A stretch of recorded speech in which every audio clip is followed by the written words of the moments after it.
Hey, Milwaukee, welcome and thank you for joining us for another installment of Listen MKE, a partnership between WUWM, Milwaukee's NPR, the Ideas Lab at the Milwaukee Journal Sentinel, Milwaukee PBS, and the Milwaukee Public Library.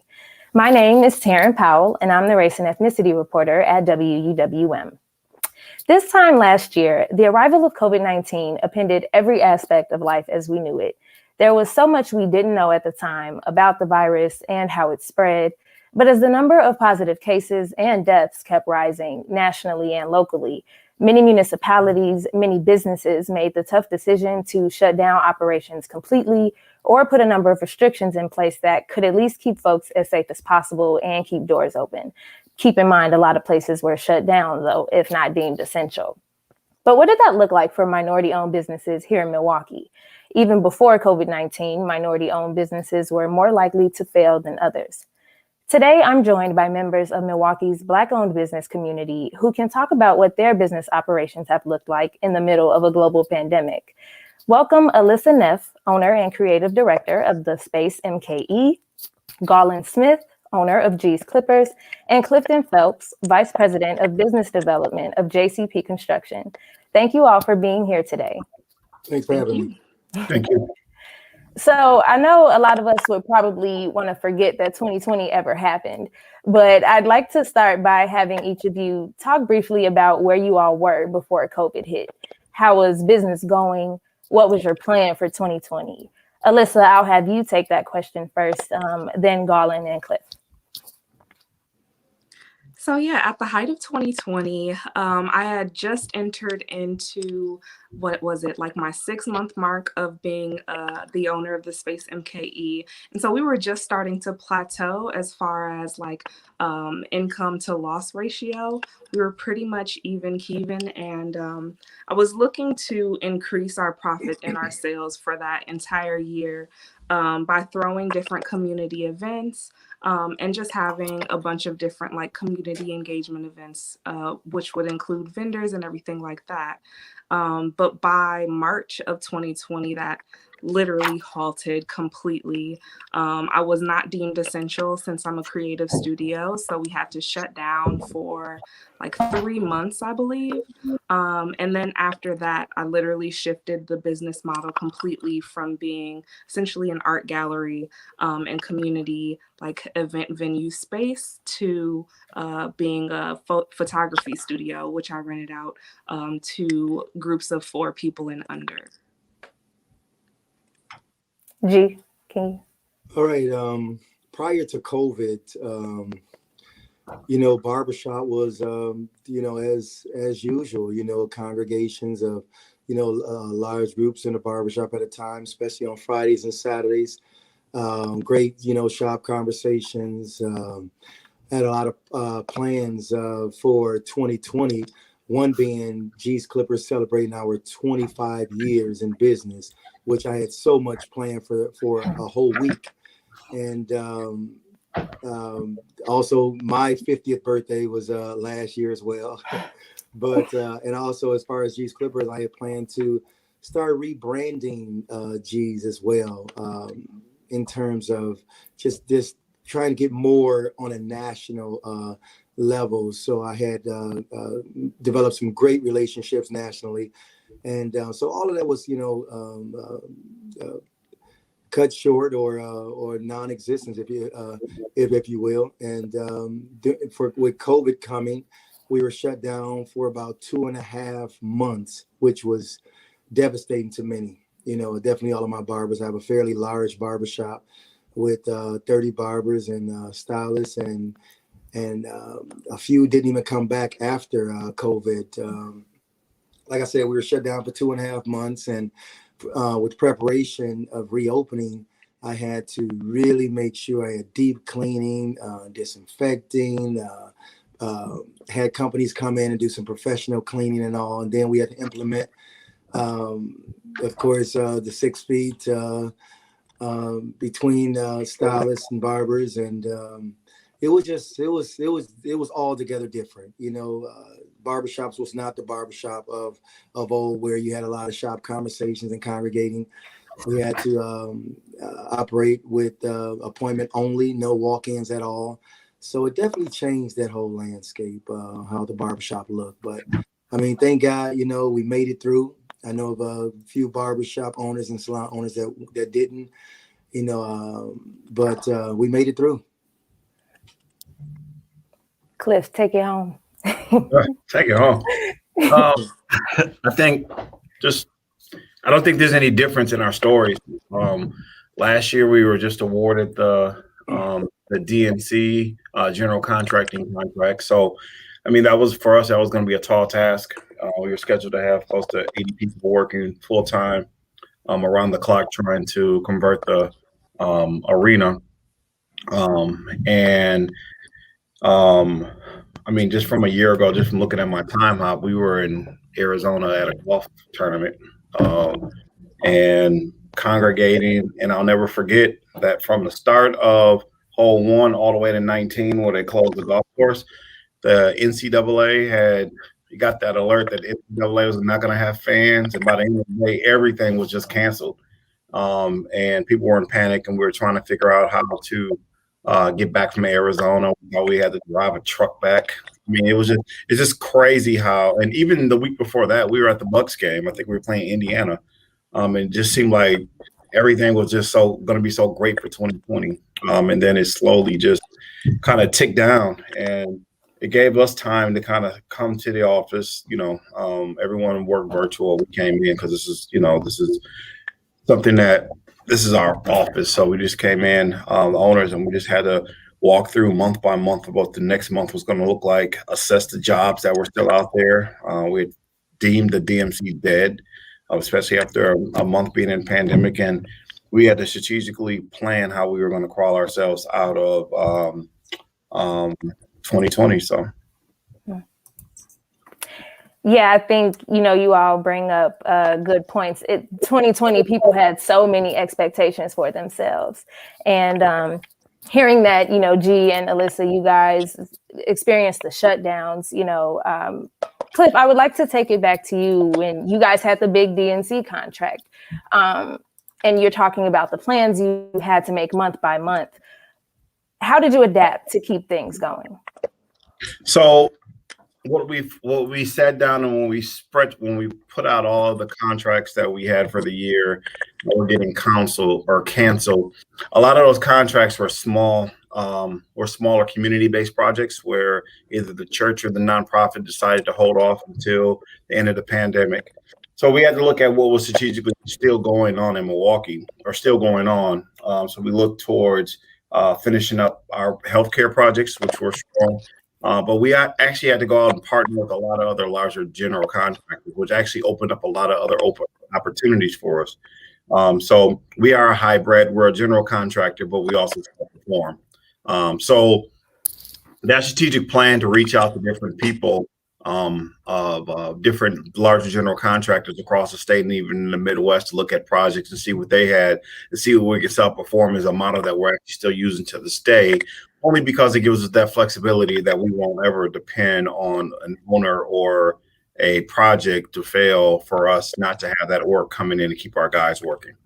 And so once we kind of leveled and found those projects that were still out there, once we got deemed essential workers, I think we were able to kind of keep our staff and keep the workers out in the field moving. But we had to be very strategic and, sometimes swallow some humble pie, and, that was the tough part about it. People that you haven't worked with in years, because the project didn't go well, you have to reach out and say, hey, what do you guys got going on? Let us take a look at some plans.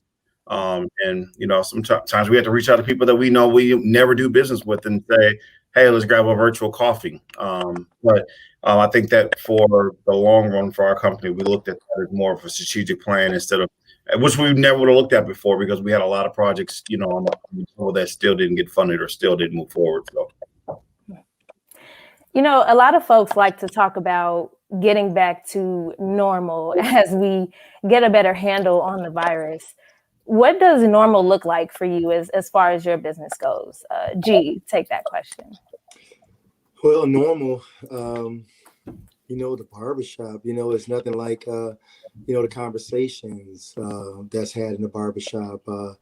can't wait till that comes and comes back. And that's just the congregation also of guys, talking about sports. It's cool, having a one-on-one conversation with your client, but it's nothing like, where we, the voices get elevated, the passion, comes into play. And I mean, I can't wait till that gets back. And also what I negated to mention prior to shutdown, literally a month before we shut down, I opened G's MKE Wellness Clinic, which I'm in right now. And we had to shut that down, with COVID. And I can't wait until we get back to being able to service the community like we had did prior to the shutdown. But yeah, it's nothing like, the barbershop. And for the most part, a lot of guys, this is their, their country club, if you will. This is their time to let all their hair down and see what feedback they can get from the dissection of the announcers on ESPN that they might be listening to, and they draw their own conclusion and come to the barbershop and try to see what they can see how many guys they can get excited, so I miss that, man. I really do miss the whole barbershop atmosphere. But I mean, we're coming back slowly but surely, but we still seem like it's a little bit of ways from normal. Yeah, and I'm sure your clients are ready to get back in there too. Just because of like what you said, that barbershop being, it's like a therapy session. You get to meet up with everybody, get things off your chest, have those fun conversations. So I know they're ready to be back too. Alyssa, what would normal look like for you? So normal for me would look pretty similarly in the creative community, literally community conversation, and being able to like be physically in the location with the artist that you're looking to work with is so crucial to the skill. And so for what normal would look like, that would literally look like us being able to collaborate in an enclosed environment again. Like I'm looking forward to the summer happening because luckily there are a lot more outdoors projects we can work on together. But for us, normal would because of where we are located too, with Milwaukee, Wisconsin, and the weather, like literally it's snowing right now. And so that means that we're confined to indoor spaces, like anywhere from, 8 to 7 months out of the year. And so normal for us would literally look like some sort of regulation where we're able to heighten the capacity of what we could engage with in the communities. And that's what normal would look like for us. And Cliff, I'd like to ask you that as well. What would normal be like in your business? I don't know. I don't think anyone's ever going to be back to normal. I was just watching TV yesterday and I saw two people like right in each other's space, and I'm like, what are they doing? I think that we are forever going to have this this instinct not to repeat what happened again, right? Just as a people, for business wise, what would normal look like? I guess normal will look like, just in our different sectors, healthcare kicking back up, cranes in the sky.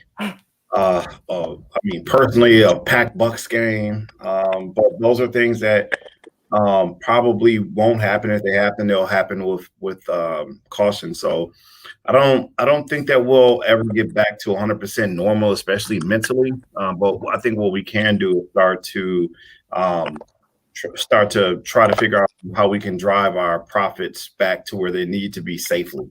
And I think that's the key word, is definitely safely. And G, I feel you on that, on the barbershop. Like, everyone's taking such caution right now, coming out, and it ain't that time. No one's going to get dropped for like an extra hour and debate on, the MVP or, what the Bucks are doing. And that absolutely sucks at that wellness center. I just thought about it. It was like, it wasn't out the month before COVID hit, and it was a great thing for the community. Right. So, right. And that 1 month, man, we had an unbelievable amount of guys coming. It really let us know how these guys really do want to know their health status. They want to know their health status, man. But it's just something about taking that trip to the doctor, man, and just the unknown, and not having that close relationship with their doctor like they do their barber. So yeah, I mean, so I know a lot of guys are excited and just waiting for this clinic to be full swing again, which actually we're just started being open on the weekends now. So yeah. Good. Cliff, I want to go back to something you said about getting back into a normal mental space. What has this, I mean, obviously you guys are at the helm of your businesses, and you're making sure everything goes right for your customers and just for, your business to stay afloat in general. But what has the impact, just like of all the stress of maintaining your business, of just existing in the middle of a pandemic, what has that impact been like for each of you? Alyssa? Yeah, that's been something that I've focused on like profusely over this last 2020 year, because in June of 2021, that'll just mark the 2-year mark of the Space MKE being open. And so I'm really new at the entrepreneurial pursuit and running a brick and mortar. Now, I will say, like, 2020 has taught me so many lessons. I literally, like, there's this thing that they say, if you're open 3 years after you open your business, then you're golden, because most startup businesses close within the first 3 years. And so I literally feel like I got my 3 years worth of lessons within that 2020 year. With that being said, because because I am a staff of one, and I was looking to hire my first employee in 2020 and was unable to because profits literally halted for 3 months, making sure that my peace of mind is at least a level where I won't bring negative energy to my customers and my clientele, and have that, like, not only affect me, but affect my business inevitably, has been something that I've been looking to do. So I used to work, 7 days a week, and now I make sure I'm off every Monday. Is something I've done. I've also scaled down the amounts of services that I was originally offering, because I found it really hard to juggle like 5 services with one person. And so, yeah, my mental health and then my business health has been so intertwined that literally just pausing to take a break and unplugging and not answering emails has become kind of my peace of mind. Yes, I feel you. Self-care all the way. G, did you have anything to offer to that question? I really, to be honest with you, I can't say I totally prepared, for the pandemic and shut down for 2.5 months. I mean, how can you prepare for something like that, But what I will say is, because of my extreme positive energy, and because of my faith in God and me paying my tithes, and I can honestly say I didn't worry about anything. I never thought about I would have to shut down. Thank God that I have the relationships that I have with the individuals I have them with that has power, over, how G's Clippers run, if you will, like my landlord. I just thank God that that grace was given, and I was able to sustain, and work myself, out of it, because 2.5 months is a long time for a barbershop of this size to be closed down. So yeah, but I mean, and on the flip side, it allowed me to get some things done that I never had done. Like I never had a mission statement and vision statement in writing on the wall in G's Clippers. I did that, and it took a while. Might seem like something simple, but that really takes a lot of thinking. Yes, it does. Editing, to get that mission statement and vision statement down. Now I have it on a huge 11 by 24 board, so my staff can know what how I want G's Clippers to be perceived to the public, and so the public can know where we're going, and so that was huge. I was able to get some things done around the shop in terms of painting and sprucing up some things. So it served to be it served to be some time well needed, if you will. So like a blessing and a curse at the same time. Like you hate to be closed down, but you were able to reevaluate how your business looked for everybody. Exactly. And it let me think about, the lack of revenue streams that I had, because when that one revenue stream is really going good, it's like you don't really think about, another one and another one and another one. But now, I got 3 different revenue streams underway right now, which all 3 will be in operation by the end of this year. So I'm excited about what's to come. G's masterclass, which I'll be doing. I'll be selling that program, which will assist and help individuals that's aspiring barbershop and beauty salon owners or small businesses in general. Assist with that. It'll be a program they can purchase for that. I have G's hair product line coming out, which will be eye care hair maintenance. So that will be out by the end of this year. And then I plan to do more of the T-shirts and things of that nature. I've invested in a T-shirt press machine, so I need to go ahead and just do more of that. So, which I want to, create a revenue stream for my kids to, kind of get some entrepreneurial skills under their belt with that T-shirt machine. So I'm excited. I'm very excited about that. So all of that came about, from COVID. So COVID was a blessing and a curse, if you will. I don't like to use the word curse, but right. but you understand what I'm saying. Before I move on, Cliff, did you have anything to add? How your mental has been throughout the pandemic? I think that especially if everyone remembers those slow months, which was April and May. Those were extremely slow, kind of lockdown months. I think we had been going so freaking fast. It gave us time to kind of reflect and kind of reset. But I think we all can agree that, while the clientele wasn't necessarily there or the hammers weren't flying in our industry, we were definitely thinking throughout. I think all of us can agree on that. Our minds were going 100 miles an hour. So like they always do, months gave us time to kind of slow down, which probably gave us clarity on how to revamp and how to look at it differently. Like Alyssa mentioned that she, doesn't want to be open on Mondays. She knows she has to give that, that mental rest. So I think we all just kind of grown and figured out how to kind of reinvent ourselves as business owners. Yeah. I just wanted to quickly remind our viewers that you're watching the latest segment of Listen MKE, a partnership between WUWM, Milwaukee's NPR, the Ideas Lab at the Milwaukee Journal-Sentinel, Milwaukee PBS, and the Milwaukee Public Library. My guests are all business owners in the Milwaukee area, and we've been talking about how they've navigated business operations during the COVID-19 pandemic. I mentioned in my introduction that minority-owned businesses are more likely to fail in normal times, not just during COVID. As Black business owners, what are some challenges you've experienced trying to start or maintaining business in Milwaukee? Cliff, I'd like you to take that one first. I think early on we suffered because of lack of access to capital. I think that's true for a lot of businesses, and I think especially in our industry, a line of credit is very essential.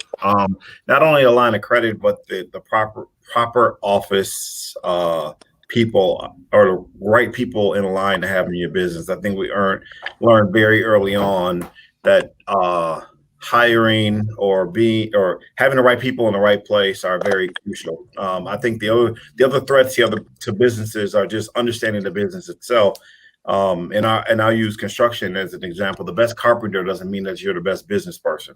So you have to really make sure that the people on your team have and can identify what the market is and can be fully functional on how to make a profit. And the last point I'll just mention, just for fellow businesses, only because I was the chair of the African American Chamber of Commerce, is just the knowledge of sometimes we're first generation business owners, and we don't have the business sense in a lot of instances to figure out how to navigate through the market or how to be innovative in order to stay alive past that 3 or 5 year mark. And I think that kind of understanding that, that hopefully, I can help businesses that are, either smaller or grow bigger than us maintain, but just understanding that those that right, simple stuff, LLC, reconciling every month, having an account, and making sure that you have a mentor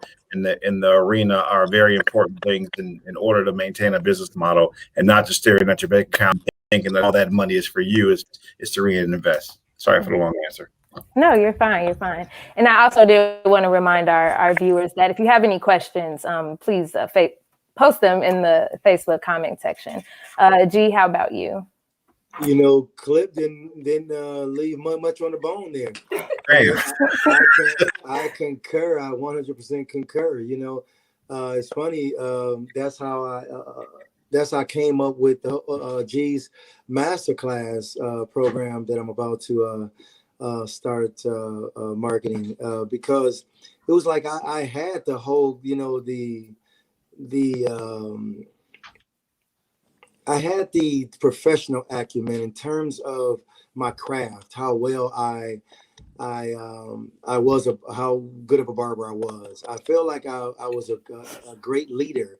I feel like I had great client service skills and team building skills. But what I felt that I needed in place, and I didn't really, dawn on me too much until I was shut down for that time, that there's no reason why I have all these clients coming through the shop and I'm only helping them look good. I'm not really focusing on selling them products. They're all going to use shampoo, some conditioner.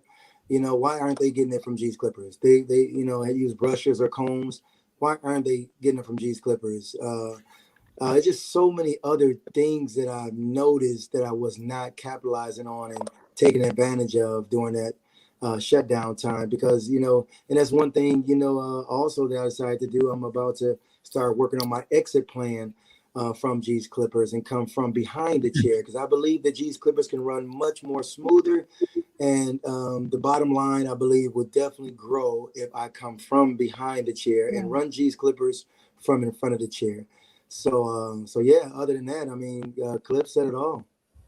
Alyssa, did you have anything to add?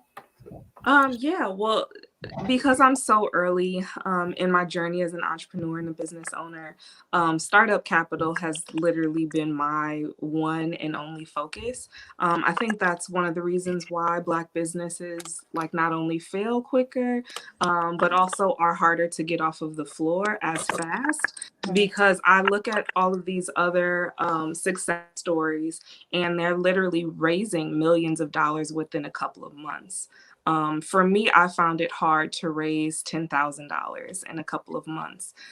In addition to that, startup capital is really hard to get from banks. Now, I'm only 28, so I'm fresh out of college, and I do remember going to banks and looking for loans to get into college, and they're willing to throw those at you. Doesn't really matter what your assets are. Yeah. However, when you're looking to get startup capital for a business to start up and you don't have assets to cover it on the back end, they're kind of looking at you like, why would we take this risk? Yeah. And so for me, because literally business, you have to pay to play, right? Like if I'm trying to build my business in a 6-month increment, I'm looking at not only having a team of people, but I need to pay for marketing. I need to pay for everything that's going to go into making the venue or the leaseholding place what I need it to be to actually have the business run.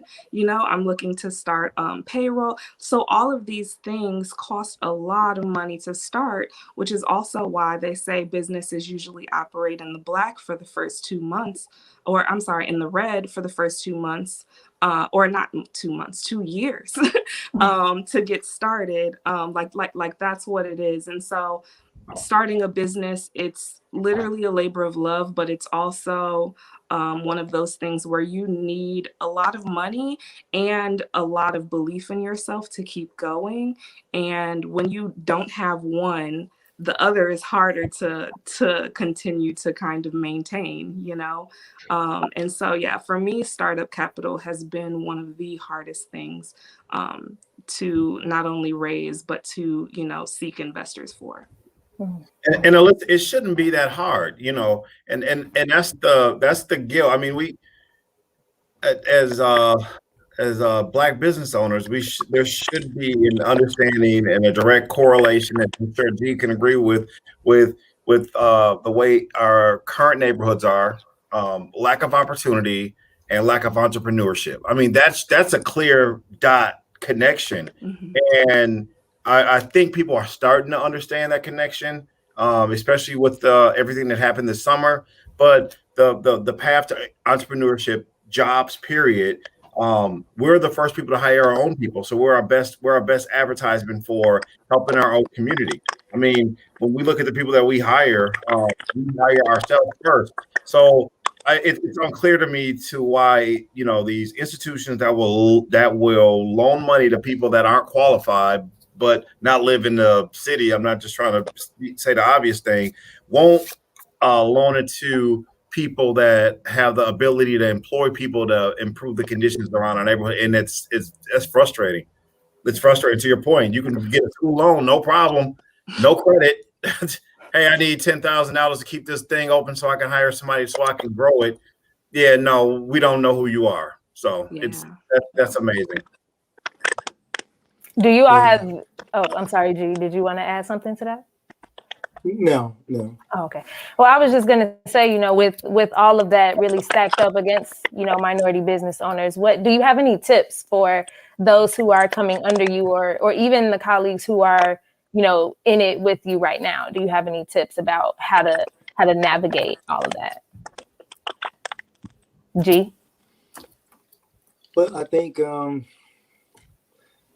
that now what this has really woken up so many individuals in terms of how they do business. And if they haven't learned anything else, if we haven't learned anything else as business owners, we've learned to save our money because you never know what you're going to be faced with. Really look at our businesses. Try our best to look at our businesses through a client or customer's perspective or eyes, if you will. To make sure we are providing them with everything we possibly can in terms of whatever their needs are, whatever we can. We got to start being as innovative as we can with thinking of different ways that we can generate money. One thing I've done just recently, I realized how many impressions or people that come through G's Clippers, and I'm like, I can.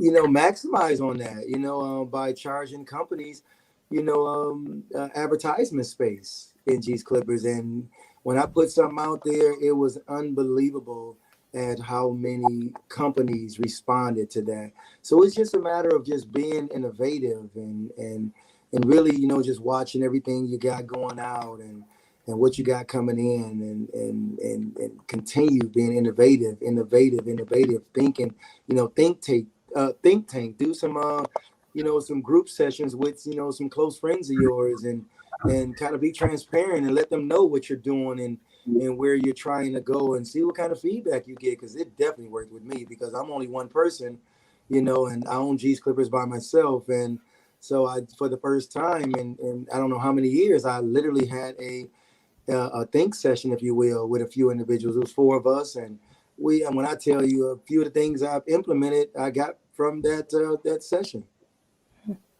So the word of the day is innovative. Innovative. So what's been the most difficult thing about the pandemic when it comes to business, and has there been any good? Alyssa? Oh, that's a hard one. The most difficult thing literally was me kind of, I guess, figuring out if I really had the gusto to be an entrepreneur, right? Like, profits halted. Like, I'm talking about went to zero for 3 entire months for me. And And I mean, the bills didn't go anywhere for not only my overhead at my business, but for my life, to simply like exist on this planet. And so like the most difficult thing for me was like, wait, like, did I make a mistake? You know what I'm saying? Like I understood that being an entrepreneur and a business owner is the hard journey. The easy journey would just be to go get a safe job that has like health insurance already lined up in it, and et cetera, your Right. days off. But like, did I really want to do this? I think that kind of like existential crisis was one of the most difficult portions of the year. But of course, on the flip side of that, there's clarity, right? Like I realized that this absolutely is what I wanted to do. Like this absolutely was my purpose, that I absolutely was going to try my damnedest to break through these glass ceilings for people that look like me coming up after me, and to make it easier for them. And so yeah, there was this beautiful kind of, I guess, yin and yang situation where I was like, wait, what am I doing with my life right now? And then it was like the right thing. Keep going, I definitely feel that question and like, am I right for this, right? Because you keep hitting, so many roadblocks, and it's like you got to reevaluate sometimes. But at least you, like you said, you got the clarity. Cliff, how about you? What's been difficult? What's been good?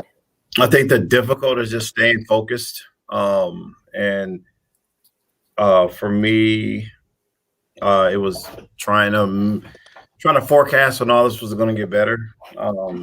Right. That was like the most difficult, like once they started, once they canceled Summerfest, I was like, oh man, I'm turning 40 this year. I guess I'm not going anywhere. And then it just kept going and going and getting it pushed. So it was me just kind of trying to look over the horizon to see when this was going to start slowing down. That was the most difficult portion, because you can't really forecast.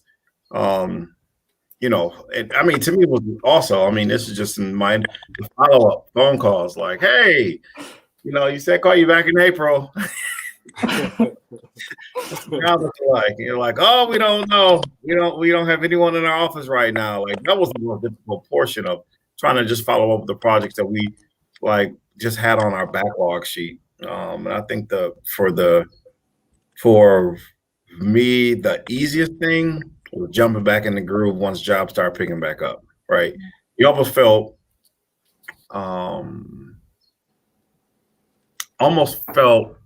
bad about it, right? Because there's so many businesses that I know that just didn't survive the pandemic. So, I had a job to kind of promote. My job is to kind of make sure that we're promoting the jobs that are out there. And, with every post, I felt kind of bad about, other people that did, current other entrepreneurs and business owners that weren't able to survive the pandemic. So, but the easiest thing was to get back in the groove with the work that's out here, to make sure that we had a presence out there. So. G, anything you want to add? Well, the hardest part was the whole shutdown itself with no income coming in whatsoever. And trying to keep my staff motivated. We have a group chat on WhatsApp, and we all communicate through that. And whenever I see a barber or a stylist not really chiming in as much, I call them individually. So I know a lot of them was like, I wonder what G is going to come up with to motivate us today, because it was tough. I'm gonna be honest with you. I had to dig deep sometimes. Yeah, I had to dig deep to motivate them, and so that was tough. But the blessing, was just that we're back, and all what I have been able to do through G's Clippers in terms of, like I said, the mission statement, vision statement, the things that I've implemented and about to implement within G's Clippers. All that was a blessing. All that was because of COVID. So COVID, like I said, was a blessing in disguise as well, so yeah. Was there anything, or what do you think could have been done better from a city, state, or federal level to assist businesses going through the pandemic? Me? G, yes. Okay. I was giving everybody a second to think. I would say for me, right out the gate, I mean, what I feel definitely could have been better. It took me a while to get some relief because the PPP was basically payroll protection plan, if you will. So I didn't have any payroll. I didn't have any. In the majority of my shop is booth rent, so there was nothing. And even when I got relief, I still didn't get any real relief. So that was tough. I'm gonna be honest with you. So I think that what the state could have done was to implement something for contract workers, where businesses that rely on contractors paying them, if you will, because they didn't for some time, and even when they did, there was no comparison to what the payroll protection provided in terms of relief. Alyssa, how about you? Yeah, agreed. I also didn't qualify for most of the relief loans because I don't have payroll.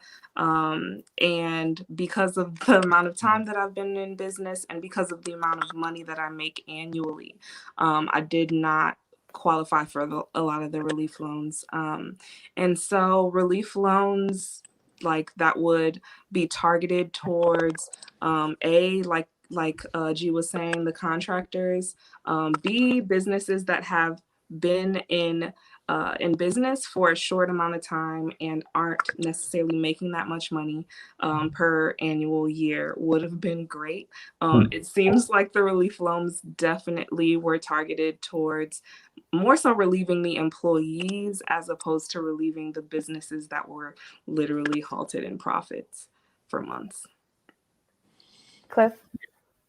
Yeah, mine would be that they should have been a little bit more proactive with a lot of these minority businesses. I mean, the government's mind was on greed, right? How do we keep people? I'm not gonna say greed, but how do we keep people going, right? That was their thought process. How can we pay people to keep going? And what they never look at, and what they neglect to look at, is the statistics and types of small businesses that Black and African Americans own, and it hurt a lot of African American businesses. Like we are always the last to recover from every recession, every slip in a dollar. Blacks are always, we're the first to fire. We're the last person on the construction site. Even we're the last person on the construction site, first one to get let go. And I feel like that's what they did with this relief package. Forgot about the shops and the Black entrepreneurs and business owners here. And I think that was a total failure on their part. So basically, if we already know that how minority-owned businesses fare in the world, we should take that into consideration with this relief and also expand the qualifications for these loans. Is that basically what we're all saying here? Absolutely right. Mm-hmm. Got you. So my final question, I guess, is, have you implemented any changes that you plan to keep once the virus is no longer a concern? Alyssa, I'll throw it back to you. Yeah, so all of my sanitation practices right now, I absolutely plan on keeping. Honestly, I feel like Corona has exposed just how disgusting we were living before. Like, I agree. I've seen these videos and it's just like, wait, why were we this close to people beforehand? Yeah. Like, why did we not do regular sanitation of these high traffic areas? Yep. And so, yeah, the sanitation practices I'll absolutely be keeping. I'll also be keeping my 1 day off a week just for my peace of mind. Like, it literally boosts my morale with my entire business. And the business model that I've revised to be what it is and to be able to be profitable during the last part of 2020 into 2021. Like, I'm proud to say that we've been profitable for now the last 6 months consecutively.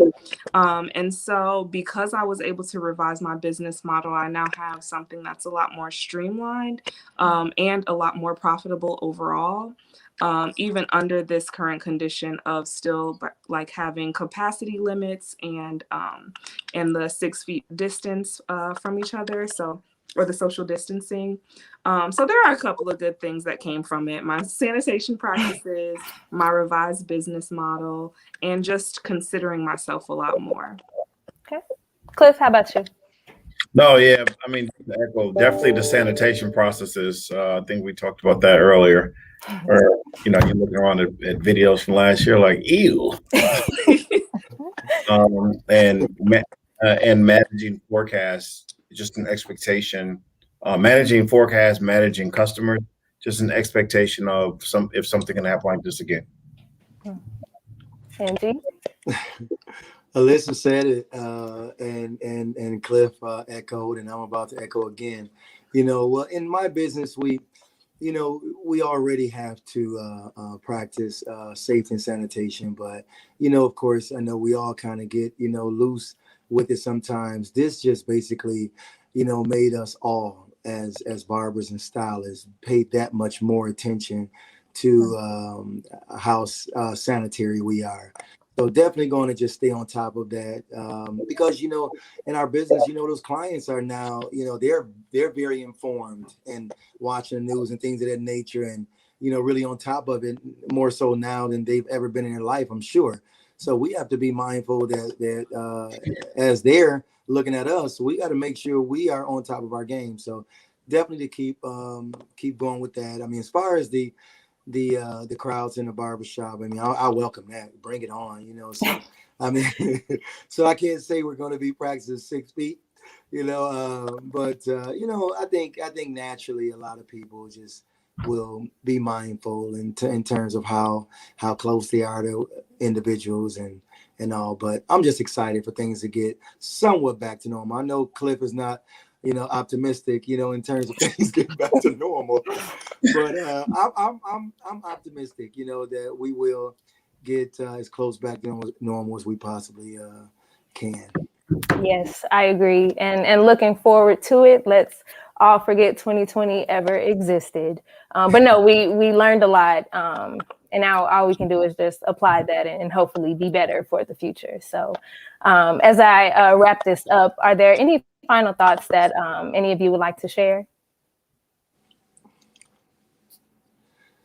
Just that I pray that everybody, succeed in business, took some greatness, great ideas from the COVID shutdown and come out stronger and better than ever. I echo that. Alyssa, it's on you. Yeah. Golden words. I would just say believe in yourself. Like at the end of the day, if you believe in yourself, then that belief will just be amplified by others around you. And so I think the easy way out oftentimes is to kind of doubt yourself and to doubt your goals and to doubt what you're doing. And like doubt becomes then replicated by everyone else around you. But if literally you believe in yourself, then you'll start to have people believe in you and that will be amplified, which oftentimes, especially in business, that translates to dollars, which is the name of the game. Right. Go ahead, Alyssa. That was a great way to end it. Yes. Alyssa needs to be a startup business coach. She got the word. I just might. Okay, I'm looking for extra income streams. Write it down. You're really on point. When you've been in business for so long, you kind of forget about some of these practices that really helped us get to that next level and your softness of your voice. You just got it. Go ahead, girl. I appreciate you. Y'all are funny. Well, G, Cliff, Alyssa, thank you guys so much for joining me for this conversation today. I think it went very well. Nobody saw that. But yes, thank you guys so much, all of you, for watching. This has been Listen MKE, a partnership between WUWM, Milwaukee's NPR, the Milwaukee Public Library, the Ideas Lab at the Milwaukee Journal-Sentinel, and Milwaukee PBS. My name's Taryn. I'm the Race and Ethnicity Reporter at WUWM. Have a great afternoon, everybody. Thank you. Bye-bye. Thank you.